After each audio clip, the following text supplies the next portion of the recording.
अब उषा जी, हमें आपको सबको मालूम है कि आजकल कुंभ का मेला चल रहा है और जो लेटेस्ट फिगर हैं वो ये हैं कि तकरीबन 60 करोड़ लोग उसमें डिप ले चुके हैं। बाकी उनके दोनों आप मीडिया को देखेंगे तो डिपेंड करता है कि वो आप कौन सा मीडिया खोलते हैं, प्रो करते हैं या कौन करते हैं। जो प्रो हैं उसकी बहुत तारीफ कर रहे हैं कि उनको इतना इतना ज़्यादा अच्छा बंदोबस्त कभी नहीं देखा उन्होंने। और वैसे भी सोचिए कि अगर एक जगह पे 60 करोड़ लोग आ रहे हैं तो कितनी अव्यवस्था होनी चाहिए। लेकिन हमने कोई ऐसी कोई बात नहीं सुनी। योगी जी ने, मेरी बेटी आज गई हुई है, she is taking a trip as we talk, तो बहुत अच्छी व्यवस्था की है। जो लोग मुझे बता रहे हैं कि वहाँ बहुत अच्छा उन्होंने सारा किया है। और कल एक बड़ी छोटी सी बात मैं देख रहा था कि एक छोटा सा लड़का स्कूल गोइंग, तो उसने सोचा कि कुंभ का मेला है, इसमें कुछ मुझे भी कुछ करना चाहिए। उसकी गर्लफ्रेंड थी, उसको लिए उसको प्रेजेंट चाहिए था। तो उसने गर्लफ्रेंड से पूछा कि मेरे पास पैसे नहीं हैं तो मैं क्या करूँ, ये कुंभ का मेला लगा हो। कहती तो कुछ बिजनेस करो यहाँ कुंभ के मेले में। तो वो कहती है बिजनेस के लिए तो मुझे पैसे चाहिए, तो पैसे मेरे पास नहीं है, कैसे होगा। कहती नहीं, आप बिजनेस करो बिना पैसे के। अब सुनिए उसकी बात। वो कहता वो कैसे कर सकता हूँ। कहती आप ऐसे करो कि यहाँ नीम होती है बहुत, उसकी दातुने बना लो। तो उस जो गर्लफ्रेंड थी उसने उसको बताया कि आप इस नीम की दातुने बना लो और वहाँ जाके बेचो। और उसने अपने मुंह से वीडियो पे बोला, प्रोग्राम में बोला कि पहले दिन ही उसने 15,000 रुपये बनाए उसमें। और उसको पूछा कि तुमने कितने की बेची। तो कहता कि जो तो हमारे देसी लोग हैं, इंडियंस हैं, उनको मैं 10 रुपए की एक दातुन बेची और जो अंग्रेज था उसको 100 रुपया दिए। सुनो सुनो सुनो, नहीं बड़ी अच्छी बात। और सुनिए उससे आगे क्या कहा। तो उसने पूछा कि तुमने अगर हमारे लोगों को 10 की दी तो उसको 100 क्यों दिया। तो उसका जवाब जो था ना वो मुझे बहुत अच्छा लगा। कहता है इन गोरों ने हमारे ऊपर राज किया, हमें लूटा, अब यहाँ आएंगे तो हम इनको भी तो लूटेंगे। तो बहुत इतनी अच्छी बात थी। और कहता कि वो जो पैसे मिले मेरे, मैंने उससे अपने कुछ चीज़ें खरीदी, फ़ोन लिया और अपनी गर्लफ्रेंड के लिए कुछ कपड़े लेके आया। तो बहुत अच्छा लगा। मैं आपसे कुंभ करने से पहले मैं थोड़ा बोलना चाहता हूँ। Thank you, sorry. धन्यवाद भैया, बहुत बढ़िया। अब मैं भी कुंभ पर गाने सुनते हैं तो मैं भी थोड़ा सा स्नान कराती हूँ सबको कुंभ का। गंगा मैया की जय। दो पहले बातें सुनो। तुलसी जग में आई के कर ली जो दो काम, तुलसी जग में आई के कर ली जो दो काम, देने को टुकड़ा भला लेने को हरि नाम।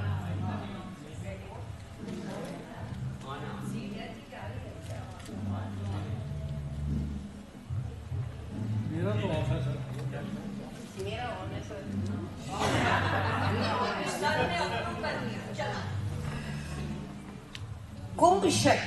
कुंभ स्नान चल रहा था। प्लीज अगर किसी ने कोई चीज सुन रहे हैं,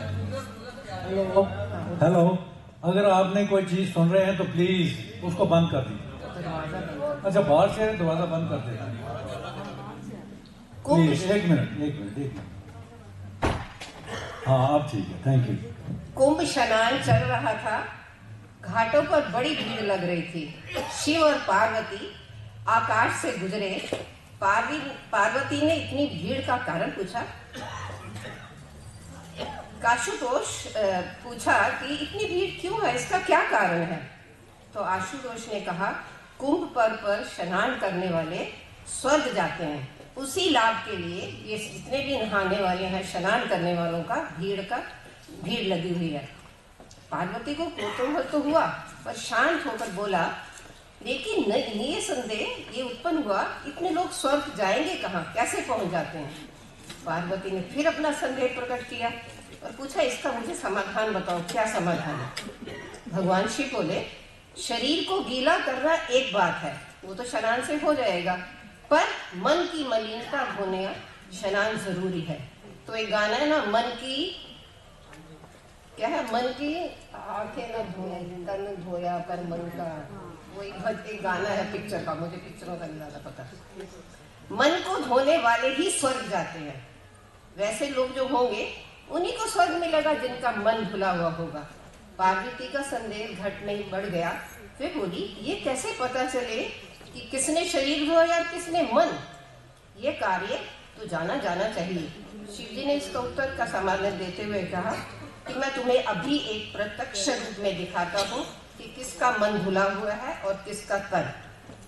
जब मार्ग में शिव जा रहे थे, उन्होंने अपना रूप बदल लिया और उन्होंने एक कोढ़ी का रूप धारण किया और पार्वती जी को बहुत सुंदर रूप दे दिया और वो वहां जाकर घाट के ऊपर बैठ गए। ऐसी अनमोल स्थिति हो गई और पूछने लगे, जब जो भी लोग वहां से जा रहा था तो पार्वती जी को रटाया विवरण सुनाती रही। ये कोढ़ी मेरा पति है, गंगा स्नान की इच्छा के लिए यहाँ आया है, गरीबों के कारण इन्हें कंधे पर रख कर लाई हूँ, बहुत थक जाने के कारण थोड़ा विराम के लिए हम दोनों यहाँ बैठ गए। अधिकांश दृष्टों की जो नीयत थी वो दिखने लगी कि ये इतनी सुंदर है पत्नी उनकी और ये कैसे पति को कोढ़ वाले को लेकर बैठी हुई है। उन्होंने कहा, अगर आपको कोई प्रॉब्लम है तो मेरे साथ आप चल सकती हैं, ऐसा मुझे कोई परेशानी नहीं है। उसकी निराशा बढ़ती गई। शाम हो गई, तभी एक व्यक्ति आया और उसको भी उन्होंने अपना विवरण सुनाया और कहा कि ऐसे से ये कोढ़ी है, इसको मैं लेकर आई हूँ, अपना पूरा बता दिया। आंखों में उस व्यक्ति के आंसू आ गए और सहायता का प्रस्ताव किया, अगर आपको कोई परेशानी है तो कोई बात नहीं, मैं इस कोढ़ी को अपने कंधे पर लाद कर तट तक ले जाऊंगा और वहाँ पर स्नान करा दूंगा। उनमें से उन दोनों को भी खूब खाना पीना खिलाया, चाय वाय पिलाई, सब कुछ किया और साथ ही सुंदरी के बार नमन करते हुए कहा, आप जैसी देवियां हो इस धरती पर कितना अपना पति का ध्यान रखती हैं, धन्य हैं आप जो इस प्रकार धर्म निभा रहे हैं। ये कार्य पूरा हुआ। शिव पार्वती कैलाश की ओर चल दिए। रास्ते में पार्वती, इतनों में से एक व्यक्ति ऐसा था जिसने मन धोया और स्वर्ग का रास्ता बनाया। स्नान का महत्व तो सही है पर उसके साथ मन को धोने की भी शर्त लगी है पार्वती जी की। वो समझ गई कि स्नान का महत्व तभी है जब हम अपने तन के साथ साथ और अपने मन को धोएं और पुण्य फल अपने संचित करते जाए, तभी हम भगवान की तरफ। Very good.